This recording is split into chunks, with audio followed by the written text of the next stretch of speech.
Kaikuren ustez, ekoizpen arduratsua da gure abeltzain guztiei, handiei naiz txikiei, laguntza bera ematea. Kaiku kilometro zero, ekoizpen arduratsuko esnea. Gobierno de Navarra. Nafarroako gobernua.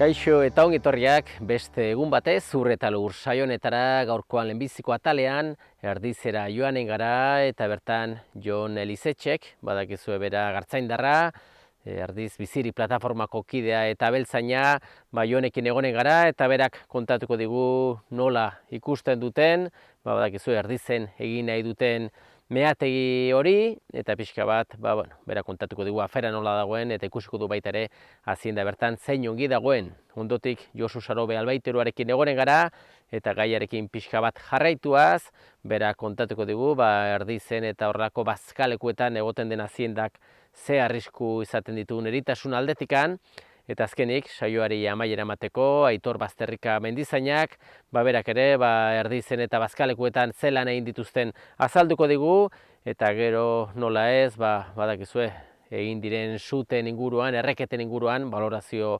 konkretuago bat egingo digu, datuak eskuartean izan da.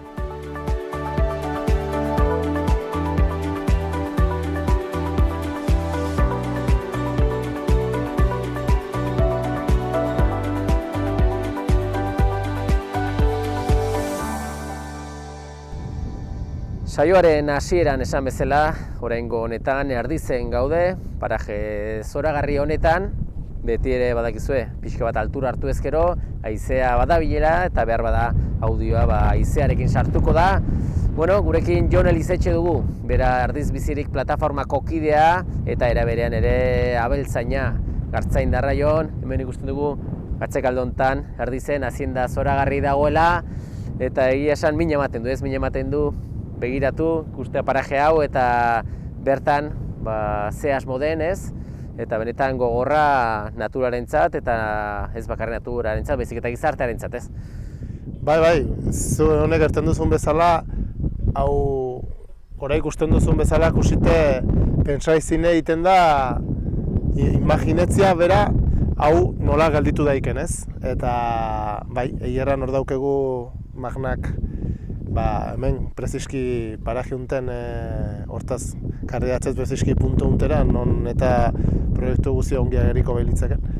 Eta imaginetzia bera, pentsa hitziten da, baina, hortan gabiltze orai, bai nekazariek eta bai Erdizik plataformatik, eta gainerakoak ere pixke bat proiektunen aitzinen dutzen, antolatzen, eta lehen hori gelditu ginen, espero du orai ere gelditzen alko duble.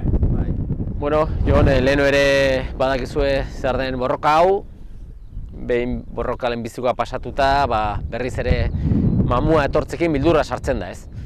Bai, alaxen da. Erten atzun bezala, orai dela 16 urte izan zen borroka hau dena. 2008 urtean magnak aldein zuen, eta guk uste ginen, momentu hortan enpresak aldeinteia etzela berriz ere itzuliko igual. Eta, gusten dugune da, enpresoken funtzionamendue bertzen modu betekoa dela, ez? Bertze denbora batzukin, bertze modu betzuten manejatzen dire. Eta, nik uste dut, eta orai perspektibakin ikusite, ikusten dugu, berak pausu bet gibelatin zutela, momentu egokiagoko baten edo egoera eta baldintza obiokoen esperuan, ez? Eta artiunten ere, eremu babestu berdinen baiten dagon, zek aldude mendin baiten dagon, zilbetin inalain zuten beren proiektua garatzen, eta han epaitegiek beri hortan utzi zuten, gibelat bota zuten proiektue, baina guk uste dugu, hori ere izan zela, nolapait ere saiakera bat, eremu berdinean probatzeko lege aldetik eta zer gertatzen altzen zen. Zeren egierran badakigu magnak betitik interesik handiena eremu unten izan duena, hala izan zuen, bereziki zundaketak ere intzituelako, 7 urte bere denborian, eta iduriz beren minerala kalidadezkoa eta kantidadea ondietan harpatu zuten. Eta, bueno, egierran denborakin ginuen beldurre itzuliko zirela, eta, bueno, hemen dire berriz ere. Eta orai urte batzuteko borrokatokatiko zaiku proiektu nena itzinean.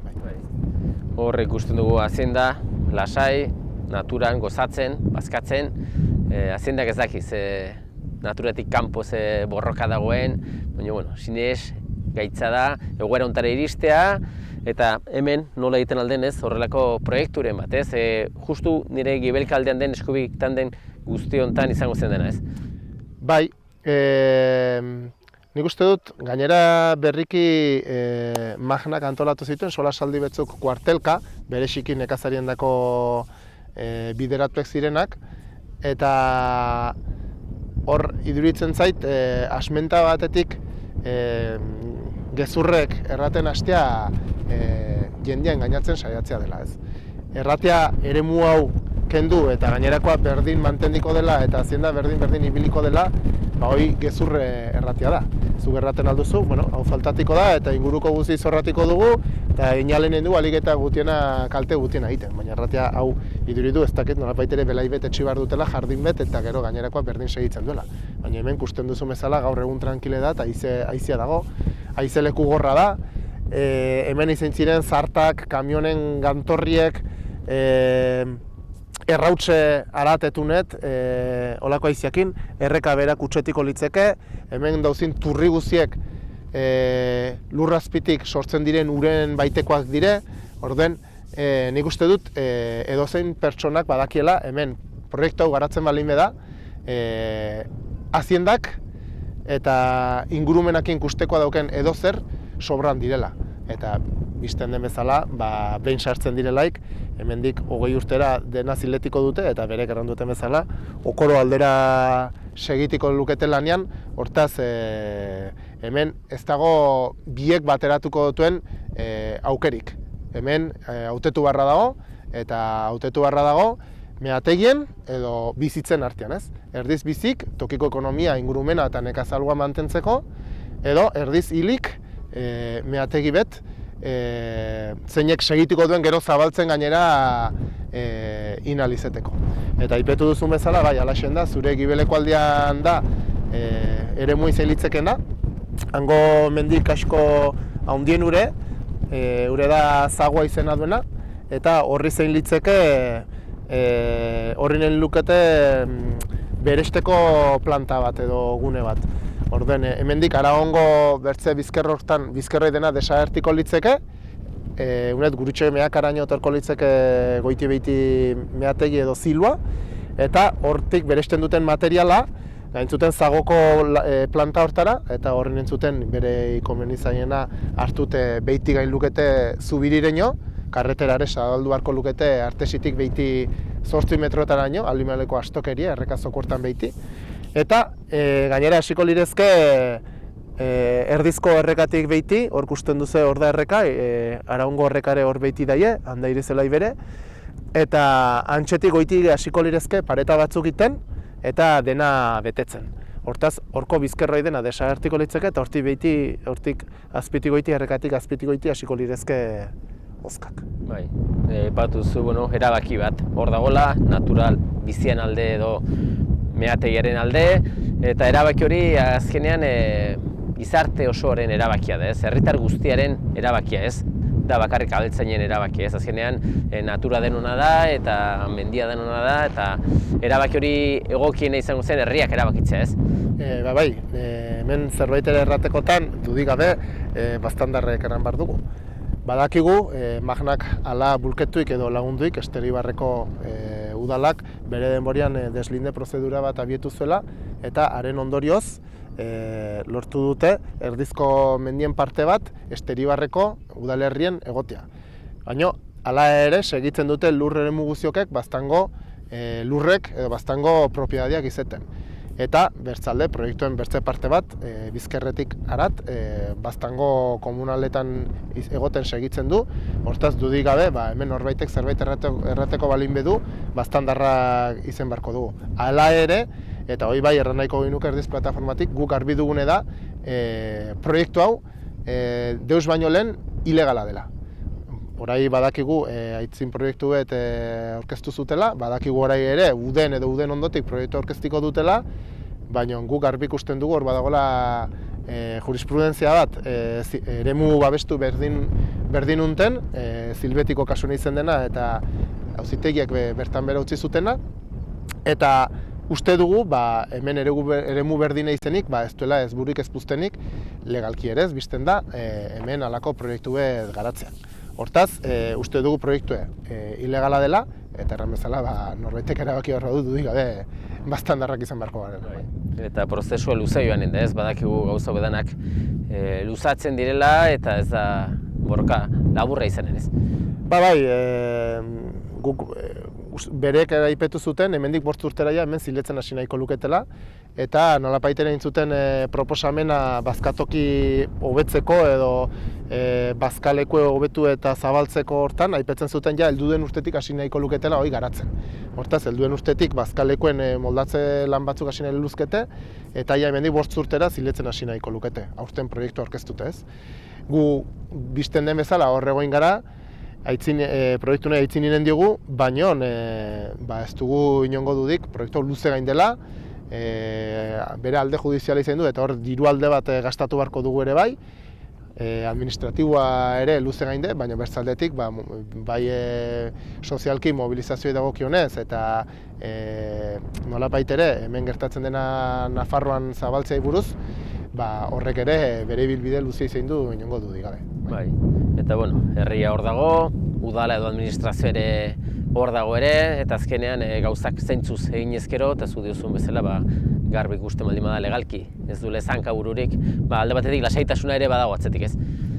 Lasaitasuna ez dago inoiz ere, zeren badakigu zer pasatzen den hemen interes ekonomiko importantiak gibeletik daudelaik ez.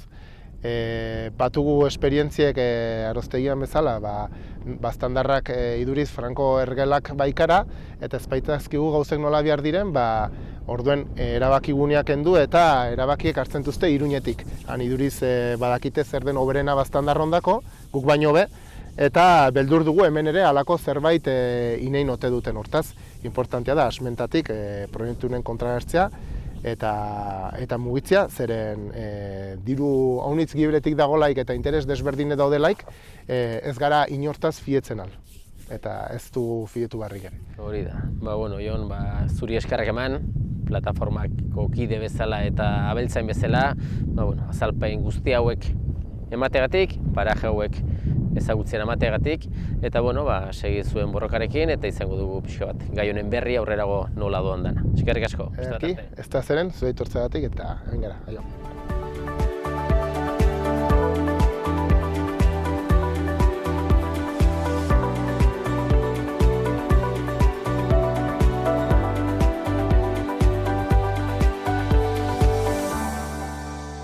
Bigarren atal honetan, Josu Sarobe albaiteruarekin gaude, badakizue bera, Nafar Gobernuko albaiterua dela, eta Josu, hementxe gaude, Erdiz parean, Erdiz inguruan, eta beti ere ikusi dugu, zein da Erdizen espezial dagoela ez, zein da ongi dagoela, baina albaiteruen ikuspegitik, beti ere kontutan hartu beharrekoak badire, beti ere zenbait arrisku edo zenbait eritasun hartzeko ere arriskua bada, eta pixka bat komentatuko diguzu ez, ze eritasun dire arriskutsuenak, eta nola egiten alda pixka bat aurre ez. Hemen mendiko belai haue, onura honitz ekartzen dio haziendari, ganaderoari bai, punto vista ekonomiko, eta gero hazienden osasunen dako, onura honitz ekartzen dute, eta hori dena ez, eta komeni zai bienestar animalen aldetikan. Baina beti, izaten aldire, arrisku batzu batez ere eritasunen moduten. Orduan guri gehiok eskatzen diguten eritasunak mendiko haziendarenak izaten aldire momentu honetan batez ere tuberkulosis, brucelosis eta hemendik gutxiregoa IBR. Batez ere, IBR da normatiba baten bitartez txertatu behar dirakot, baina horrek hemen mendien ez du arrisku honiz ekartzen, baina bai tuberkulosis eta besnoitiasis hemen beldurrauntzi ematen digute behien aldetikan. Eta ardien edo marroen aldetikan bruzela hobiz. Bai, ez dakite tuberkulosis edo bruzelosis hauk nola kutsatzen dire, nondikan hartzen da eritasuna? Bueno, pues tuberkulosis du eritasun bat denek ezautzen dute, urtero iten da kanpaina, beti nahiko lasa ibili gara, baina ondarreko urteoketan ari gara ikusten sortzen zaizkigula foko batzuk, eta batez ere azienda basengatikan, batez ere azken arro eta basurdengatikan. Orduan, bueno, pues, kontaktun paratzen alda azienda basa hau gure aziendarekin, eta pasatzen aldi horitasun arte. Guain arte nahiko kontrolatu egin, baina ikusten ari gara azienda basa gero eta gehiago ekartzen digula. Bai, eta bruzelosisaren kasuan ere... Bruzelosis da bruzela bertzea zen besnoitiasis. Bai. Besnoitiasis behietan hori kutsatzen da batez ere pues, azienda tortzen alderako zeritasuna, gero hemen elkartzen dire eta batez ere ezpatak eta mandibulien bitartez, eta zezen bitartez pasatzen altzaio batetik bertzera, kontaktu hortan. Orduan, karo, hobena izango zen zezenak ezkartzea, zeren gainkatzen dutelaik zezenak, hartzen aldute behi batetik eta pasatu bertze behi batera. Eritasun honekin, pues, azienda behiak eritzen dire, abortatzen aldute, eta, bueno, baina sendatzen aldire.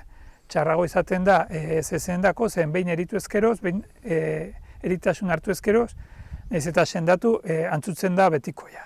Bai, eta ematen dire kasuak nahi dut esan, bueno, urte guzti hauetan sumata da, bazen abezain bate komentatua edo... Bai, bada bat, baino gehiago bai ikusi duela, eta inkluso jaztuela berriz aziendak hartzen belaio oketara, mendiko eritasun horien gatiken bai. Bai, eta bruzelosisen kasuan edo hori ja...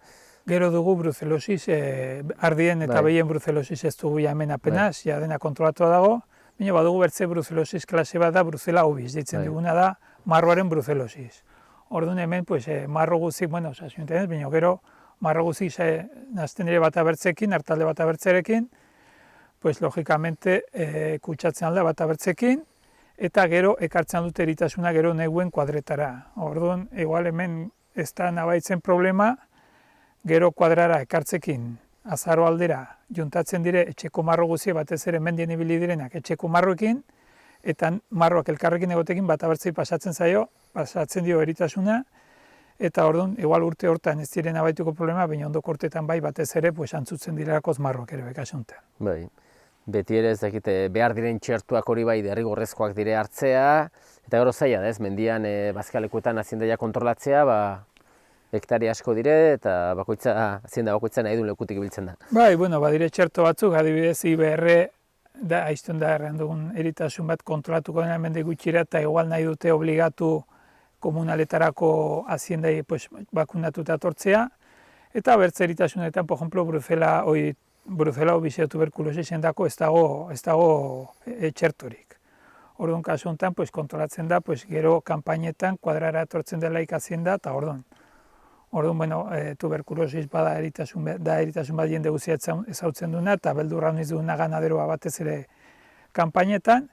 Eta, en cambio, bruzela hobiz, pues, gure konsejoa izaten da azienda menditik ekartzen delaik, etxeko azienda nasi baino lehen, orduan behiratu, analizatu. Eta gero, pues, garbi atetzen balin bada, orduan ja nasi etxeko aziendarekin. Normalien etxean gelditu den igual marroeriko benak, eta honat ez ziren onak botatzen. Hoi da batez, edo hauniz kasutan, pues, inkluso ez nasi, menditik matadirire, pues, marro zaharrak balin badire, lo que sea. Baina bai begiratzea importantea da, horren gainen egotea importantea da.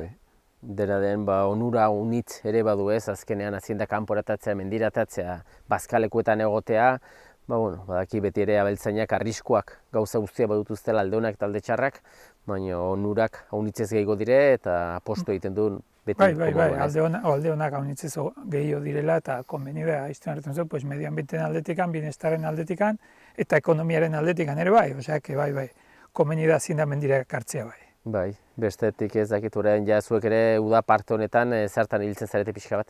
Bueno, pues orain normalien udan azienda mendin dagoenez, pues gauzak lasaio izaten dire, kontrol gutio egiten jugu, problema gutio sortzen dire, azienda etxetan ez dagoelakoz, eta udan lasaio biltzen da. Hori bai, beti atetzen diren gauzak normalien arraro xamarrak izaten dire, baina bueno. Udan beti bada zerbait. Bai, eta bazkaleku erdizez aparte beste bazkalekoak badire ere, eta bazkaleko guztietan, antzeko arazoak edo antzeko onurak, beti antzekoa direz. Bai, batzuk dute ganaderoa gustokoak edo hurbilekoak edo, bakotxea badu bere gauzak, baina, bai, normalin oain hazienda guzik logikoenean izan barko zen mendien egotea, kanpon egotea benpin. Bai, zuentzat ere eskaeran bolada hori dana eta pasatu zenez, ja beste fase batean, eta ez dakit bukatzeko balorazio bat, orokorki abeltzainak eta ze esaten du edo ze kontatzen du gustora geratu da aurtengo pakarekin edo... Aurten ez da aldaketarik apenas izan, orduan, aurten eta horrengo urtean momentuz berdin segituko du, gero ondoko urte hortan, 22an transizioneko urtea den, ez dakigu klaro nola gelditu barra den, eta, aurten pakeen aldetikan beti bezala hartzen du, nobedadirik gabe. Bai. Osongi Josu, eskerrak eman, azalpen hauek emateagatik eta beti ere badakigu zuen lana hazienda osasuntsu egotea dela eta guztion hobe beharrez izaten da hori, eskerrik asko eta beste bat arte. Bai, zuei, bale, arte. Kaikuren ustez, behiak gure larreetako belarrez elikatzea da ekoizpen arduratsua eta horrela gure ingurua ezagutzen dugun moduan zaintzea. Esnea egunero jasotzea freskotasunari eusteko eta abeltzain guztiei laguntza bera ematea. Horregatik, kalitate handia eta zaporea du Kaiku esneak. Kaiku kilometro zero, ekoizpen arduratsuko esnea. Azken atal honetan Aitor Bazterrika, Baztango udaleko mendizainarekin gaude eta Aitor, orain dela berriki etorri gara Erdizetik eta ikusi dugu primeran dagoela han hazienda, zuek ere pixo bat arduratzen zarete guzti horretaz eta ze komentatzen aldugu pixo bat, jendeago ere gogoratuko dugu noiz sartua den hazienda eta noiz sartu goren den. Bai, ekaina batean sartu ziren limizko behiak, eta ganden urtean bezalatxu, hortan ez da aldaketa honitzik. Nahiz eta hasiera batean uste ginen hazienda gutxiago sartuko zela, nekatzari abeltzain batzuk ez zutelako sartu behar, eta abeltzain garrantzitsuak ziren, azkenean bi kuadria bat sartu da, eta honiken nahi dire sartzen. Bai. Hazienda ongi egoteko beti ere aurretikan zenbait lan edo zenbait ikuskapen inbar dire, ikusteko dena ongi dagoela, ez? Hoi da. Zerrakurak berbegiratu behar dire eta urtero bezala abono ekologikoa erabiltzen da, Baztango mendietan, eta erdiz belatetari zartu, garai hauetako daude abono botaiak, aska garbituek, eta aurten egie da, ez zuela sobera berotu azken txampan, maiatza alde hortan, eta hori nabaitu da, behol bazka ixe gutixago nabitzen zen, baina horai hazienda primeran dago zuk aipatu duzun bezala. Abeltzainentzat ezinbestekoa da, Erdizko bazkalekuak ere, Baztango bazkaleku onak dire eta beraien eguneroko martxa eta errentagarritasun bat atatzeko ere haziendarekin ezinbestekoak, ez? Ikusi ze hazienda pire sartzen den gaur egun bazkaleko honetan Erdizen ari nahiz aipatzen, azkenean proportzionalki belatean hainbat sartzen da, baina belate da erdia baina gutio. Orden belaten ari gara 180 buruz solasian, behi buruz eta Erdizen 400 luze, ia 800 ahatziekin eta dena gehiago. Bai. Eta lanak oraindik Erdizen jarraitzen dituzu, ez? Oraintxe bertan zenbait zerrakora inbarra dituzu ere, ez? Bai, horiek pixke behiretzen eta gauz batzuk, hobekuntza batzuk egiten dugu nekazarekin bilera urte hasieran, otsaile aldera, eta proposatzen dizkiguten lanak eta aldenean iten dire, eta badire Erdizen eta Belaten eta Elizartzun aurten hobekuntza batzuk egin direnak, urtero bezala. Bai. Eta, azken finean zuentzat garrantzitsua da bazkaleku hori ere, eta zuentzat Baztango mendizain bezala, mendi guztiak dira garrantzitsuak, mendiak garbi eta osasuntsu mantentzeko, badakigu aspalditxotik urte kuadrilla da, kanpaina berezi bat egiten duzuela, jendea kontzientziatu, eta erreketak baimenduak ongi egiteko lan horrekin, ez? Ez dakit konkretuki, lehen ere solastu izan du gara, balorazio orokor bat egin duzue, baina momentu orain bada, eskuartean datuak izan da, balorazio zehatzago egiten alda, ze erreketak egin diren baimenduak, zoritxarrez ze sute izan du diren, aipatzen aldugu, ez? Bai, aipagarriena da, aurten, su denboraldia hitz ona izan dela, eguraldiari dagokionez, eta jendeak aprobetxatu du. EPRIF taldea egon du da gurekin, urtero bezala, eta emaitz aritz onak izan ditugu aurten, hori aipatu nahiko nuke. 86 hektarea pastuxe erretu egindako 10 erreketetan, 10 erreketa kontuten edukiz guk egiten dituguna direla 3. mailako erreketak, zailak direnak. Eta, konten alderdi hortatik, bertze erreketa batzuk izan direla bai, 33 kasu honetan, abeltzainek bereak einek batutan gure laguntzakin, eta bertzetan bere bakarrik, guk aldugule gaten gara eskue botatzera, batez ere, eskapatzekin problemak izaten altuzten erreketa horietara, ez? 2. mailako erreketa horietan parte hartzen dugu. Eta ditzen maitetan parte hartu dugu, aurten. Eta horta guztire erre dire 345 hektaria. Erran nahi du kontrolatuek, 400 hektaria, kasi 450 hektaria erre direla. Bertze alde txarra, 16 zute izan dire, garrantzitsuenak, zute txikiek eta kontuten hartu gabe. Eta, 5 borda erre dire, aurten, hasi ginen baztanen, Otsasko alde horre errezen mendizatia handi bet, gero errezen elkurruntzen, hau zakusutia goie dire, aurten izan dugun handiena. Eta denetara erre dire 870 hektaria. Eta aurtengo denboraldien baztanen erre dire 1200 piko hektaria. Datuek dire, bertze urtekin konbatuz, aixa handi haukoak. 1000 hektaria pasa zen nik uste dut ez dela inoiz erre horren bertze. Ez dakit, mamorko dugu buelta bat afera horri.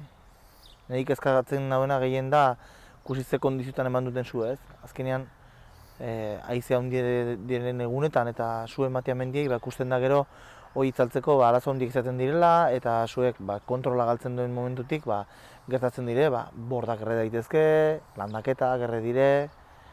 Hori izaten alda pixket aldari txarra. Egia da, hau zen erre den puska handi bet, zagoela arrastikine eta arrasongi erre dela. Baina erretu hortik aparte, ia baserri bat, bertan bizi diren baten baserri bat, suhitzaileak egon barri izan zuten gau eta egun, zai, zuak zer egiten zuen, baserriaren eta baserritarren biziek salbatzeko, ezta. Aipatu dugune, landaketak, Otsaskon bakigu zer gertatu zen.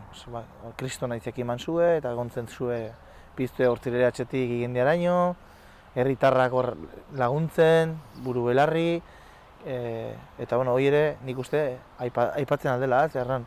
Jendeak horako situazio batean erantzun duela, ez, bai aizkunen, bai erratzun, eta bai eskertzekoa da, erran dut. Suhitzaileak azkenean baute beren protokoloa, zu betola arras deskontrolatu egolaik, berak egiten dute plan de kontingentzia ditzen zaion bat, hor badakite zuek nun gelditzen den bere kabuz, nun apaltzen den eta nun iten altzaion frente zu horri, ze lekuetan babestu behar den, helikauterak ezin zuen ibili, haize sobera zegoen.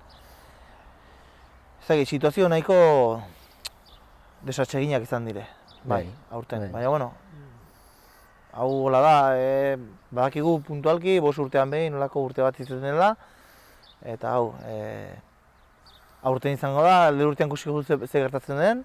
Alde urteko ere baitugu erren nahitugun puska batzuk, eta guk segitiko dugu betiko sistemakin. Azkenean guk hortan sinisten dugu, iruditzen zaigu arrasi importantia, eta baimenduta erretzen den jendeak gauta gehiago dire, eta guk ere parte hartzen dugule, ikusten dugu beraiek ere lasai daudela, nahi dutena denak ongi erre, eta solako zute batzuk gertatzen direlako noizean behin, aurten tokatu zaigu dena batean, egia da ganden urtean ere COVID-en aferakin jendeak zela txitik atatzen aldela, nahiz izan ziren zuteak, aurten horrela izan da, bai. Horrela izan da. Bai, eta ez da bakarrikan Baztango eskualdean izan, baizik eta Bortziritan, Baztan bidaso eskualdean, azkenean hektaria pila bat erre dire, eta pena handia eta buelta eman barra. Pena da, erretzen dela, zuk nahi ez duzune.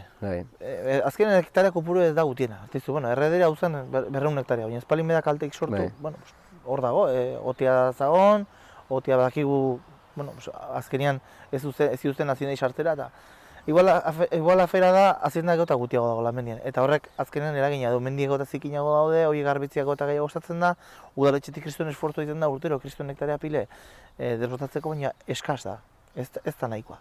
Zuk egiten duzu urtean 25 hektaria desbortze eta hori ez da deus. Aigara 1200 piko hektaria, eta saiatzen dire, azkenean hori esfortzu handi da, ekonomikoki diru handi suposatzen du, Eta ezakit, ikusko da, heldu urtean, pues igual solastuko da, eta du urte lasai izan dela, eta zela apenas urterik izan, eta lago gauzek, ez? Bai, pena da, zergatik, izan dire urteak, erreketa baimenduak ere, guraldek ez dura lagundu azkenean, ez? Iritsi da datak, zetasun ondia, urila, gero hasi zen ja borrotea botatzen, eta ezin zen erreketarik egin, eta urten aro ona zela, pena da, ez? Bestela zoragarri urtia izango zen, ez?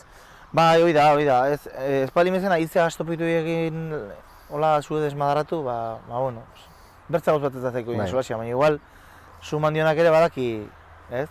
O igual ez daki, eskenik ez dakitze pentsatzen den egoera hortan zu baten denak, ez? Gabaz eta azkenean kontutan eduki behar dugu, unek duen gauz arriskutsuena dela suhiltzaile guztiak mobilizatzen duzu, zute batean. Eta istripua bali meda tartean zepasten da. Aur bat badaia, familia bat badaia, gelitzen da kotxe batean ezin atra, zepasten da. Nun daude suhiltzaileak? Mendien, zubet itzaltzen, zezu. Hola, aiza estopito horrekin mana? Ez du zentzuik. Nik uste dut gauzekin daitezkela bertze modu batera. Eta gu demostratu dugu erreketak ongi daitezkela. Eta azkenean, zuek bere aroan iten dugu lana, hor daude maitzak. Aporten, 86 hektarea dire, 43 kontrolpeko erreketa indire, eta guztira 450 hektarea erretzea lortu dugu bazanen baimenduta. Bertze gainerakoak izan dire, erraixa da, suman eta etxera gatea. Azkenean zu iten dugulek lan handi egin behar izaten dugu. Eta hor aguantatu behar duzu temperaturak eta azkenean hor badago sakrifizio bat, ez? Eta jendeak batzen du hor bere larrue zuen onduan, ez? Babesten, eskapatzen aldiren leku horiek, ez dakit. Guk hortan zaitiko du, udaletxetik benpin eta aurten ingurumen departamentutik ere arras mendizainen aldetik eta kriston lana inde, parte hartu dugu denek, eta nik uste dut gure partetik hor egon garela, ez? Bai, udaletxin egotzi, alkate, gu, mendizainak, hor egon gara. Azkenean, egin behar izan dugu deialdiek, larrialditako deialdiek, erranez kontuan, sute bat dago, momentu honetan, suhiltzailerik ez da parkean, jendia jakin gaina duteko, eta alarma soziala sortu zen, baina udalak beletik ez du gehiago ideuzitena. Bukatzen joateko jaito horrezakitu garen ja uztaia, abuztua, uda parte hau, ze lanetan ibiltzen zarete edo zertan? Bai, bueno, mendilanak urtero bezala, bai, orai esleituko dire ja, eta prozedura bukatu da, orai kontratu firmatuko dituzte enpresak, eta bai, urteroko mendien mantenimenturako iten diren lanak, urten ere udaletxeak aitzin atratu eta hortan hasiko gara, horien kontrola ematen. Eta ezinbestekoak ez, azkenean zuk esaten duzuna, hektarea kuadrilla bada baztanen mendia dena eta ez bada mantentzelan batzuk egiten, eskuti baten da dana ez. Bai, alanbertzarrak endu, poda batzukin, bideak berritu, landaketa garbitu, hainbertze gauzitzen dire, bai. Zerrakura ezarrak entzen batu udaletxeak hainbertze urte. Eta lehenago egiten ziren zarako eta ez ziren lekutzen menditik eta hori arrisku da. Hor gelditzen dira dirauliek, hazienda hor ataskatu gelditzen alda, eta hori kentzen kilometroak eta kilometroak egiten duela azkenek urtetan. Oso ongi Aitor, aurtengo datuak horiek izan dire, datu gazi-gozoak, eta espero dugu poliki-poliki jendeak kontzientziatzen joatea oraindik gehiago, eta beharrez diren erreketa horiek, osutu horiek ez ematea eta zentzuz jokatzea. Eskerrik asko eta beste bat arte. Zuei, mil esker.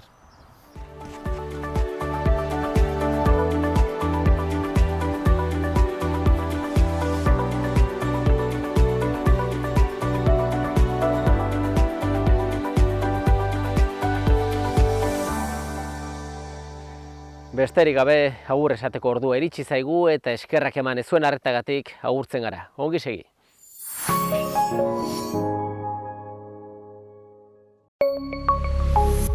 Gobierno de Navarra. Nafarroako gobernua. Kaikuren ustez, ekoizpen arduratsua da behiak gure larreetako belarrez elikatzea eta horrela gure ingurunea zaintzea. Kaiku kilometro zero, ekoizpen arduratsuko esnea.